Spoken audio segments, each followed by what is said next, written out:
Ich bin überzeugt, wir alle erleben Sachen auf dieser Welt, die nicht von Gott sind, die schwer zu ertragen sind. Das möchte ich auch nicht abstreiten mit diesen Worten, aber ich möchte ermutigen, dass wir probieren, in allem die Dankbarkeit nie zu verlieren. Heisst nicht für alles dankbar sein, sondern in jeder Lage probieren, auch dankbar zu sein. Jetzt wollen wir aber auch einen dankbaren Applaus immer wieder denen geben, die doch die Predigt auf Podcast schauen. Geben wir ihnen einen lauten Applaus aus dem Kalkofen raus. So schön habt ihr eingeschaltet.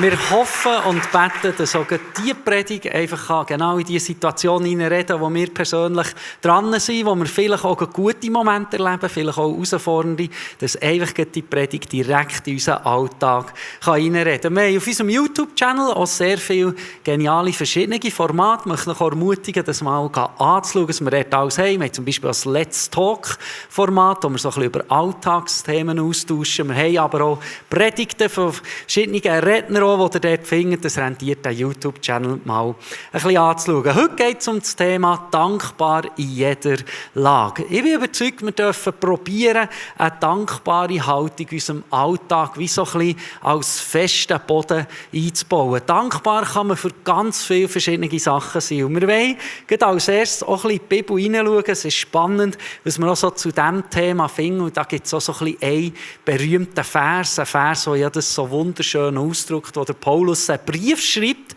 in eine Kirche, also in eine Gemeinde, die relativ frisch unterwegs ist. Also wir lesen das so, dass das eine junge Gemeinde ist und das ist auch wichtig, dass wenn wir nachher den Vers so ein bisschen zusammen anschauen, dass wir auch ein bisschen verstehen, in welchem Kontext das Ganze hineingeschrieben ist. Also was sich auch der Paulus überlegt hat oder sich von Gott hat brauchen, für in die Gemeinde hineinzuschreiben. Und zwar war es dort so, wie ich gesagt habe, es war eine sehr junge Gemeinde. Also die Christen sind sehr frisch im Glauben unterwegs gewesen. Und dort ist auch noch spannend, so ein bisschen die Begebenheit. Es war in der Zeit, wo es Missverständnisse gab, weil die jungen Christen fest damit gerechnet haben, weil ja Jesus hat gesagt, er kommt gleich wieder zurück. Und nachher ist aber das gleich ein bisschen länger gegangen und die Christen haben es nicht verstanden, warum jetzt auch Menschen älter werden und sogar von dieser Welt gehen, bevor Jesus zurückkommt. Und nachher ist ein weiterer, sehr spannender Aspekt, ist, dass der Paulus eigentlich zu dem Zeitpunkt, wo er den Brief geschrieben hat, eigentlich auch in die Begebenheit hineingeschrieben, dass die Christen,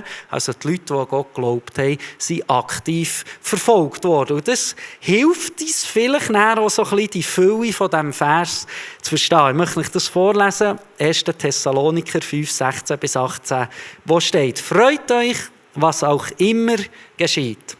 Lasst euch durch nichts vom Gebet abbringen. Dankt Gott in jeder Lage. Das ist es, was er von euch will und was er euch durch Jesus Christus möglich gemacht hat. Jetzt finde ich ganz spannend, wenn wir den Vers anschauen, und ich habe euch das da extra auch noch hier auf dem Samsung Flip ein bisschen mitgebracht. Wenn wir den Vers lesen, ist ein Wort, das für mich eine unglaubliche Fülle hat, das auch eine Tiefe in den ganzen Vers hineinbringt, dass wir ja uns immer freuen und eben dankbar sein. Und das ist das da Wort hier. Es heisst, wir sollen dankbar in jeder Lage sein. Es heisst hier nicht, und das ist etwas, was mir vielleicht auch so ein bisschen am Anfang, als ich mit Gott unterwegs war, ein bisschen mehr passiert ist, oder glaube auch die einen oder anderen vielleicht auch schon so ein bisschen überlesen haben. Es heisst nicht, wir sollen für jede Lage danken. Es heisst, in jeder Lage haben wir Grund, Dankbarkeit zu entwickeln,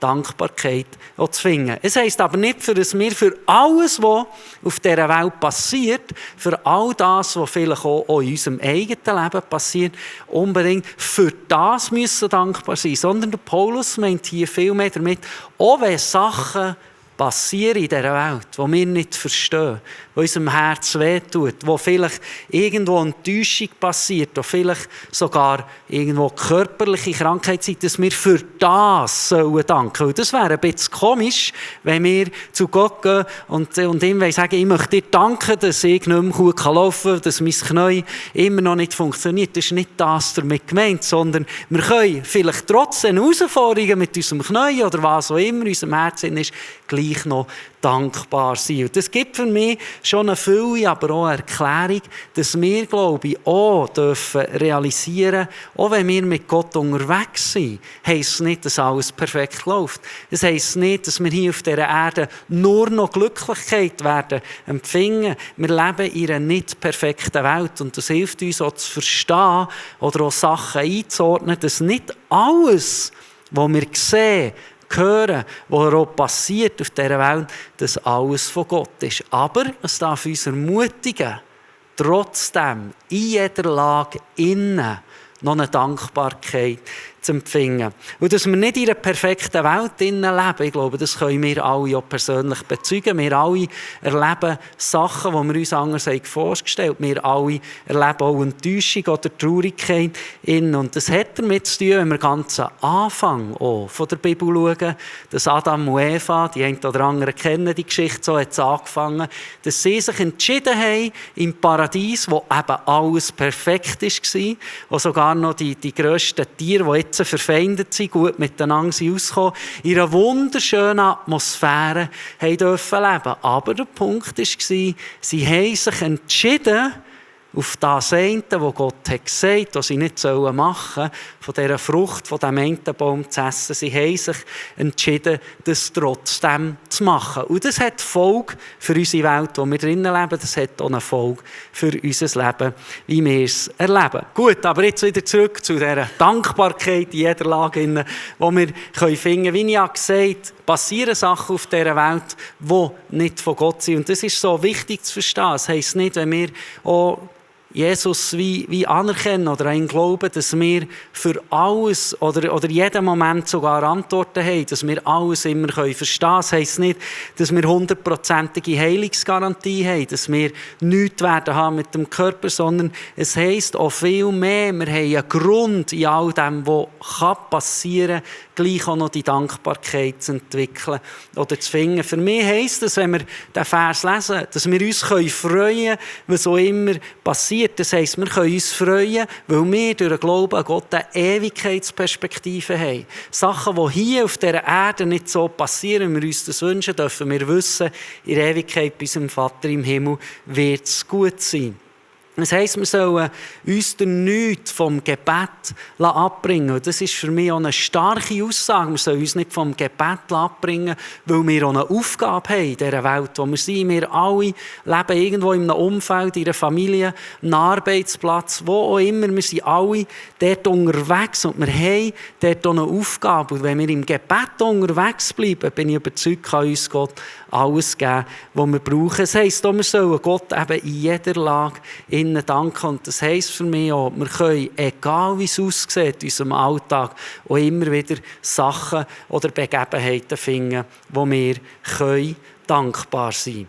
Schlussendlich bin ich auch überzeugt, egal was wir für Emotionen erleben, egal was passiert ist, egal ob wir vielleicht sogar im Warten sind, wenn wir für ein Wunder gebetet haben, vielleicht sogar gewisse Prozesse in Gang gegeben worden und wir sind am Warten, bis Gott das Wunder tun kann, dass wir trotzdem dann dankbar sein können, sogar für die Wartezeit. Das heisst auch für mich, sogar wenn wir am Trauern sind, wenn vielleicht irgendwo jemand gegangen ist von dieser Welt und wir Traurigkeit verspüren, dass die Traurigkeit nicht falsch ist, aber dass wir trotzdem vielleicht in dieser Traurigkeit auch dankbar sein für die Momente, die wir erleben dürfen. Das heisst für mich auch, wenn wir einen Erfolg erlebt haben, wie im Feiern sind, vielleicht sogar die Lehrabschlussprüfungen geschafft haben oder vielleicht auch irgendwo beruflich weitergegangen sind, dass wir in diesem Feiern oder auch stolz sind auf das, was wir geschafft haben, nicht vergessen, dass jeglicher Dank schlussendlich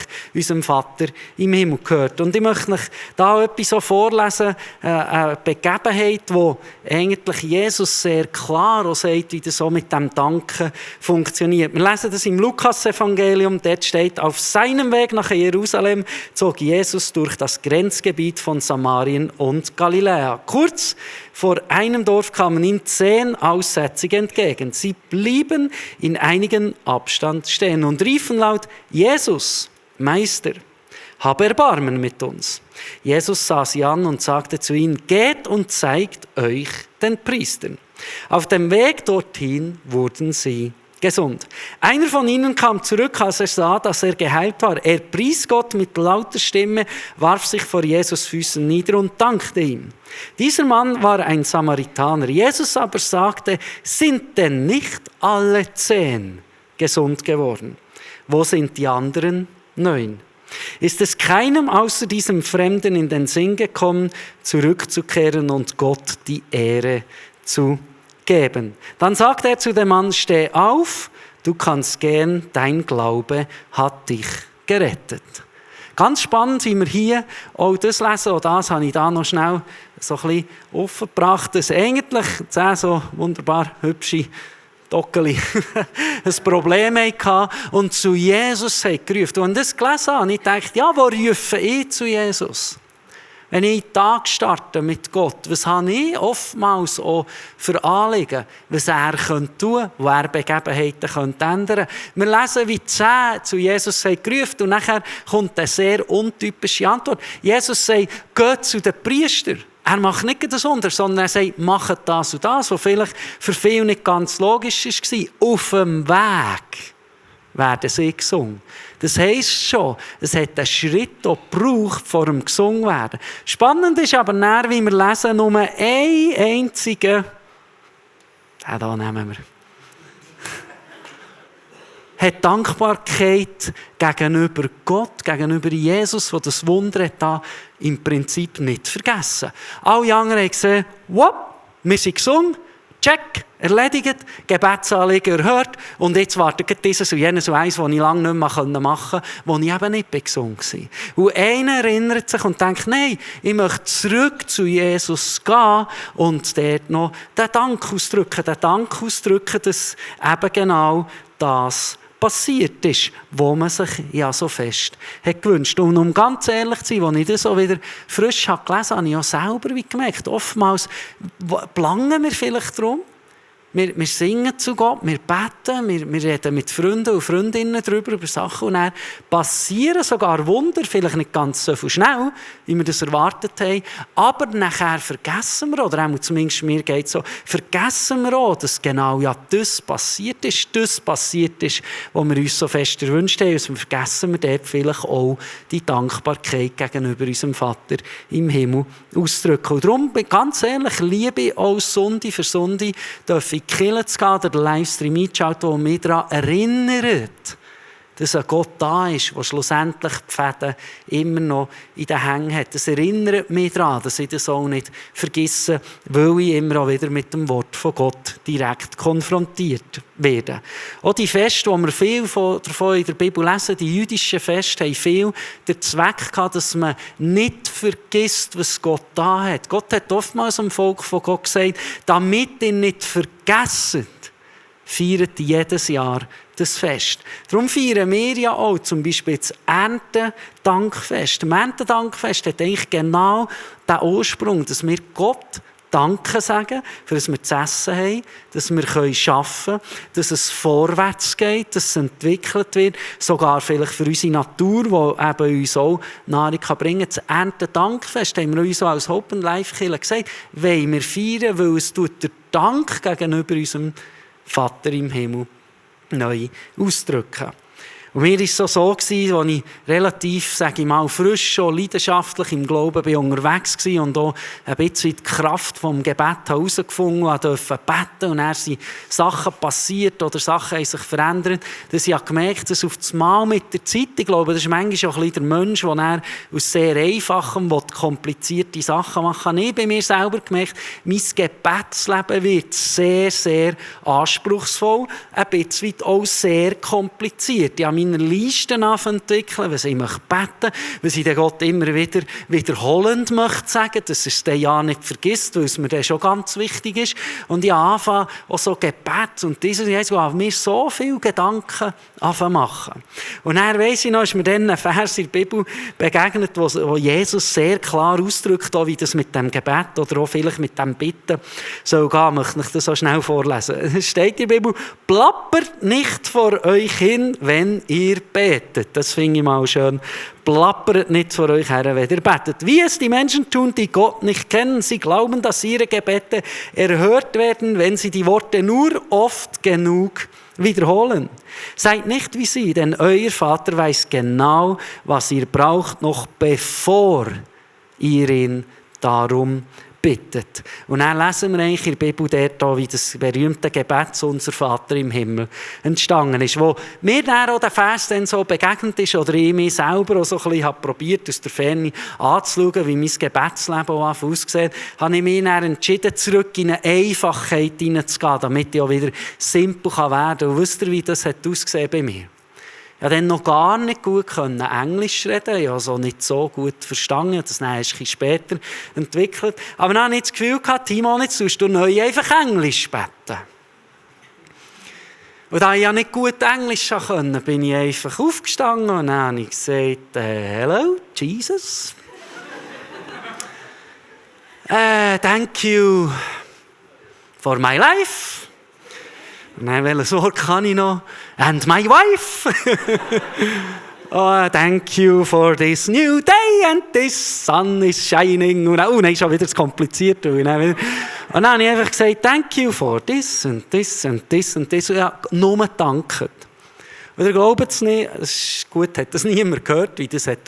Aber wie mir das so geholfen hat, schlussendlich das Gebet nicht zu missbrauchen, für Gott alle meiner Anliegen und hier und da, und wie ich den Masterplan in den Händen hat und wüsste, wie es laufen soll, sondern wie ich Gott einfach Merci sagen möchte. Wie ich möchte erkennen, wie ich gesegnet bin mit meinem Life und meiner Wife. Oder? Und dann Sachen, hätte ich einen Hund gehabt, hätte ich auch noch gewusst, wegen dem Hotdog, aber ich hatte keinen Hund gehabt.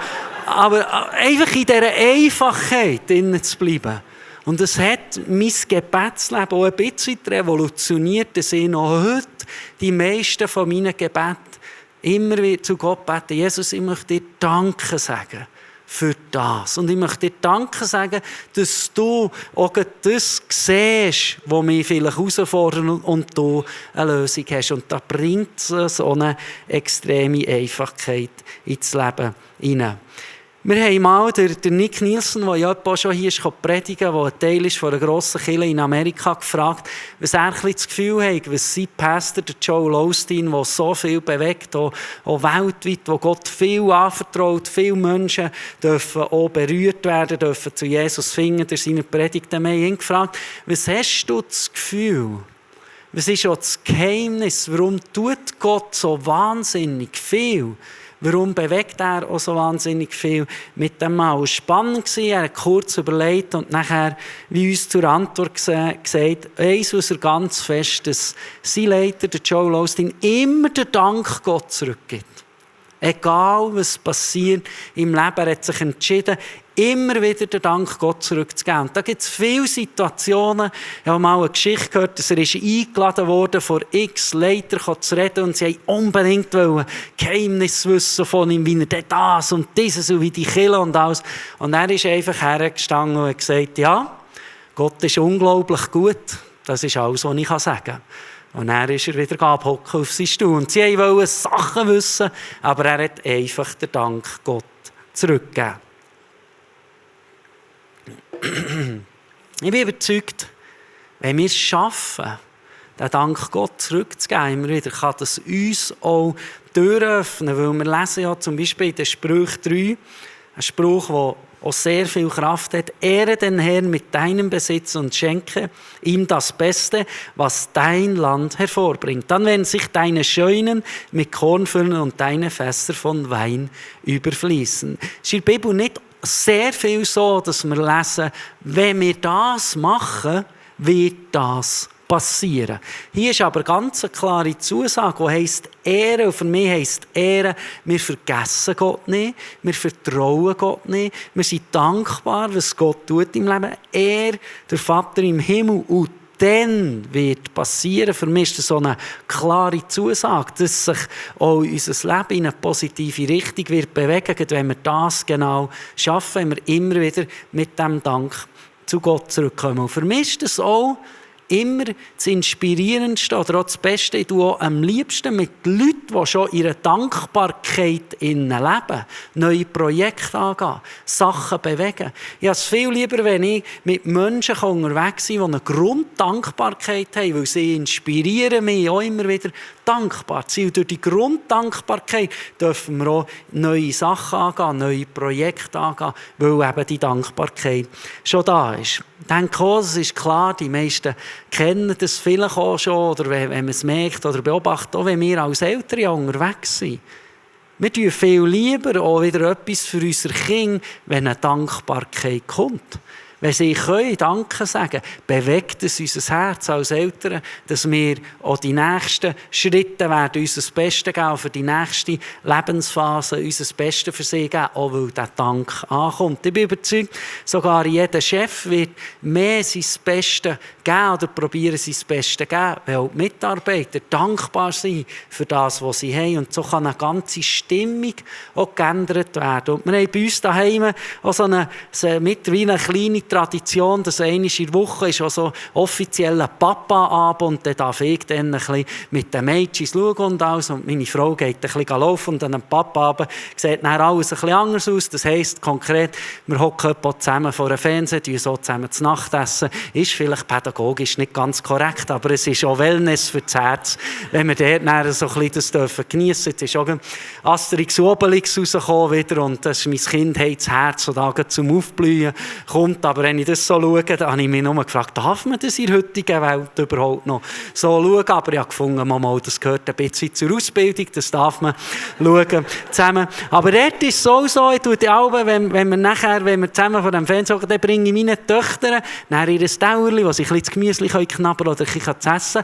Aber ich habe dort ganz klar von Anfang an gelernt, wenn ich das gebe, dann höre ich etwas und das heisst Danke. Und ich lasse das Dauerli nicht los, bis das Danke kommt.